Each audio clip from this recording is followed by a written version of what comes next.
ഈ വിഷയത്തിൽ പ്രതിപക്ഷ നേതാവ് ഇന്ന് മുഖ്യമന്ത്രിയെ തന്നെ സംവാദത്തിന് വെല്ലുവിളിച്ചിരുന്നു. എന്നാൽ മന്ത്രി എം പി രാജേഷ് താൻ സംവാദത്തിന് തയ്യാറാണെന്ന് അറിയിക്കുകയാണ്. സംവാദത്തിൽ നിന്ന് എങ്ങനെ ഒഴിയാമെന്നതിന് കാരണം കണ്ടുപിടിക്കുകയാണ് രമേശ് ചെന്നിത്തലയും വി ഡി സതീശനും എന്നാണ് മന്ത്രി എം പി രാജേഷ് പരിഹസിച്ചത്. തനിക്ക് പകരം മറ്റൊരാൾ വരുമെന്ന് പറയുന്നത് ശരിയാണോ? ആരോപണം ഉന്നയിച്ചവർക്കൊപ്പം വി കെ ശ്രീകണ്ഠൻ എം പിയും വരട്ടെ എന്നും ആരുമായും സംവാദത്തിനും തയ്യാറാണെന്നാണ് എം പി രാജേഷ് പറയുന്നത്. രണ്ടുപേരും ആരോപണം ഉന്നയിക്കാൻ മുമ്പിൽ നിൽക്കുക.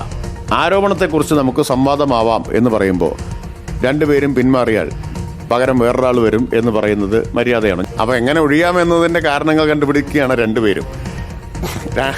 രണ്ടുപേരും ഒഴിയാനുള്ള കാരണങ്ങൾ കണ്ടുപിടിക്കുകയാണ്. മുൻ പ്രതിപക്ഷ നേതാവ് ആരോപണം ഉന്നയിച്ചത് മന്ത്രിക്കെതിരെയും സർക്കാരിനെതിരെയല്ലേ? അദ്ദേഹമല്ലേ ആരോപണം ഉന്നയിച്ചിട്ട് ഓടി ഒളിക്കുന്നത് ശരിയാണോ? ഇനി എനിക്ക് വേണ്ടി മറ്റേയാൾ വരും എന്ന് പറയുന്നത് ഒരു മര്യാദയാണോ? ഇപ്പോൾ പാലക്കാട് എം പിയോട് എനിക്കെന്തെങ്കിലും വിരോധം ഉണ്ടായിട്ടൊന്നുമല്ല. അദ്ദേഹം ഉന്നയിച്ച ആരോപണമായിരുന്നുവെങ്കിൽ അദ്ദേഹമായിട്ട് സംവാദം വേണമെങ്കിൽ നടത്താം.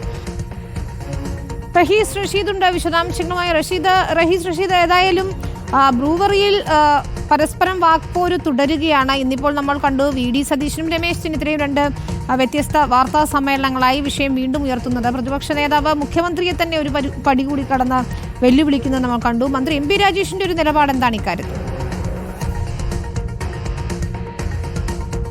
ഏത് തരത്തിലുള്ള സംവാദത്തിനും എക്സൈസ് മന്ത്രി എന്ന നിലയിൽ റെഡിയാണ് എന്ന് എം പി രാജേഷ് വീണ്ടും ആവർത്തിക്കുകയാണ്. പക്ഷേ എന്തിനാണ് ഇത് തുടക്കം കുറിച്ച പല വിവാദങ്ങളും പല കാര്യങ്ങളും പറഞ്ഞ ആൾ പ്രതിപക്ഷ നേതാവും മുൻ പ്രതിപക്ഷ നേതാവുമാണ്. അവർ വാശിക്ക് പരസ്പരം അങ്ങോട്ടും ഇങ്ങോട്ടും വാർത്താ സമ്മേളനങ്ങൾ വിളിച്ച് ബ്രൂവറിയുമായി ബന്ധപ്പെട്ട് മുന്നോട്ട് പോവുകയായിരുന്നു എന്നാണ് എം പി രാജേഷ് പറയുന്നത്.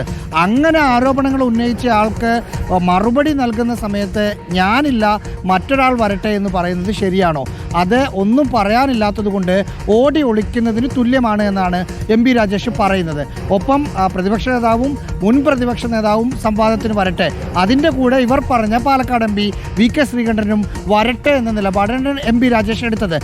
ഇന്നത്തെ മന്ത്രിയുടെ വാർത്താ സമ്മേളനത്തിൽ മറ്റൊരു പ്രധാനപ്പെട്ട കാര്യം കൂടിയുണ്ട്. അതായത് സംസ്ഥാനത്ത് വ്യവസായ സൗഹൃദമാക്കുന്നതിനുള്ള വ്യവസായ വകുപ്പിൻ്റെ നീക്കത്തിനൊപ്പം തദ്ദേശ സ്വയംഭരണ വകുപ്പും നിൽക്കുകയാണ് എന്ന് പറഞ്ഞ് ഒരു കാര്യം മന്ത്രി പറഞ്ഞിരുന്നു. അതായത് സംസ്ഥാനത്തെ കാറ്റഗറി 1-ൽ വരുന്ന പദ്ധതികൾക്ക് ഇനി മുതൽ ലൈസൻസ് പഞ്ചായത്തിൽ നിന്ന് വാങ്ങേണ്ട കാര്യമില്ല. അതിനെ ബ്രൂവറിയുമായി മറ്റൊരു തരത്തിൽ കൂട്ടിക്കെട്ടാം എന്ന് തോന്നുന്നു. കാരണം എലപ്പുള്ളിയിലെ പഞ്ചായത്ത് ബ്രൂവറിക്ക് അനുമതി നൽകില്ല എന്ന നിലപാട് എടുത്തിരുന്നു. അപ്പോൾ നിലവിലെ നിയമം അനുസരിച്ച് പഞ്ചായത്ത് അനുമതി നൽകണം. പക്ഷേ പുതുതായി വരാൻ പോകുന്ന നിയമം അനുസരിച്ച് പഞ്ചായത്തിൻ്റെ ലൈസൻസ് വേണ്ട, പകരം രജിസ്ട്രേഷൻ മാത്രം മതി. ഇനി ആ പദ്ധതി മുന്നോട്ട് പോകുമ്പോൾ ഏതെങ്കിലും തരത്തിൽ അവിടെ നിയമലംഘനമുണ്ടെങ്കിൽ സ്റ്റോപ്പ് മെമ്മോ നൽകുന്ന ഒരു പതിവ് സാധാരണ നമ്മൾ കാണാറുണ്ട്. അത്തരം കാര്യങ്ങളൊന്നും ഇനി നടക്കില്ല. അത് ബ്രൂവറി മാത്രമല്ല, സംസ്ഥാനത്തെ ദൂരവ്യാപകമായ പ്രത്യാഘാതം ഉണ്ടാക്കുന്ന ഒരു നീക്കമായാണ് അതിനെ കാണുന്നത്.